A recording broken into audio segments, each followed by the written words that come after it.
concepts where I think there's value to know what is within the silence and what are some healthy things that you can do within that silence.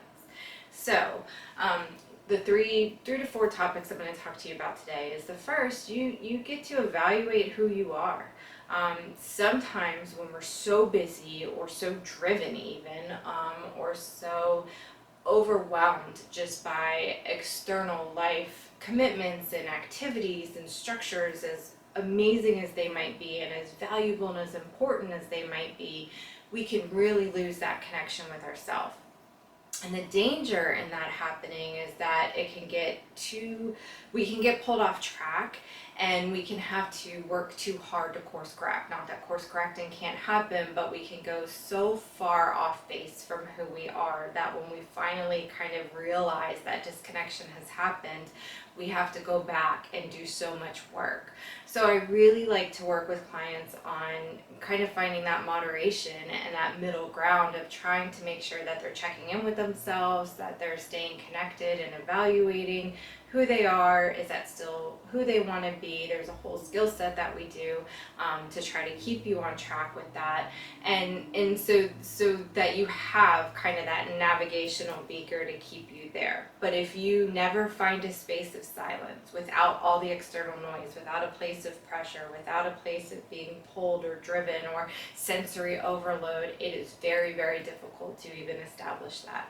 So that's the first value that I see in finding a space of silence, and at least having a relationship where you have enough comfortability to sit for a little while to be able to have a connection and make some determinations about that, about who you are, who you want to be. Do you like it? If you don't like it, what do you want to change? All those really important questions.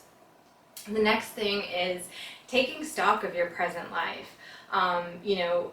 Same scenario, if you're on the extreme or in that area of just so externally driven, so much external demands, it can be really hard sometimes, again, to sit with yourself and say, do I like where this is at? Do I like where this is going, or are there some things missing?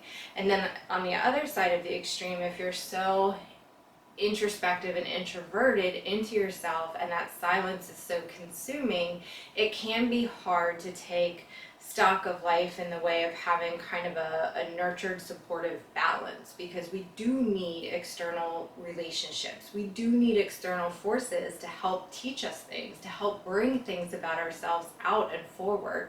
So it's definitely a balance of homeostasis. We have to find for ourselves that middle ground of kind of both that introversion and that extrovert coming together.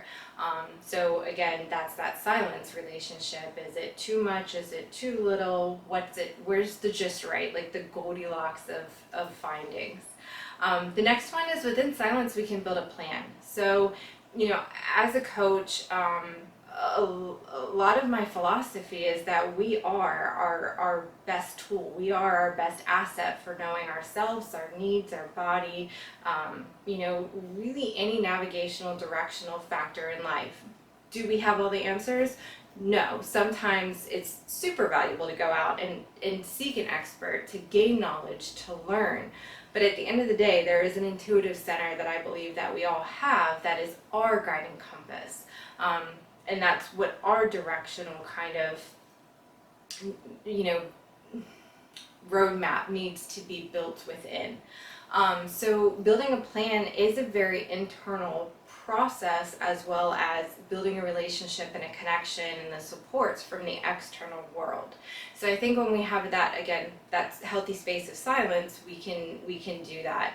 And then the other part is improving on that. So there might be things that we've already got the plan, things are set, we're good, but there might be ways that we can even increase our happiness, we can increase our fulfillment and increase our satisfaction, but without having a space of silence, basically meaning a time where we can go in without any external stimuli and environmental factors and really just sit with that information and say, where am I at?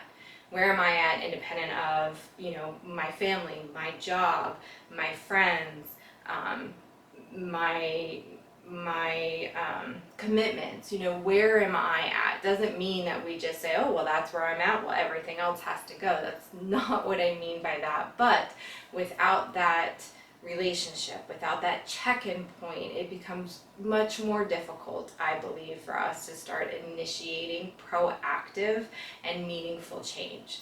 So I guess that's the hallmark of it, that space of healthy silence, that internal retreat, that I think is important for everybody to do, has so much value in really keeping us on track, keeping us in line with what we want to do, what we feel driven to do, and it just, I think, helps us stay really centered within satisfaction and fulfillment, and has the opportunity to really unleash a whole new level of happiness that I think genuinely most people would like and want.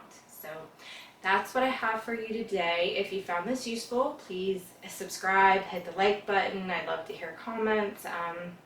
And I look forward to seeing you guys soon. All right, thanks. Bye.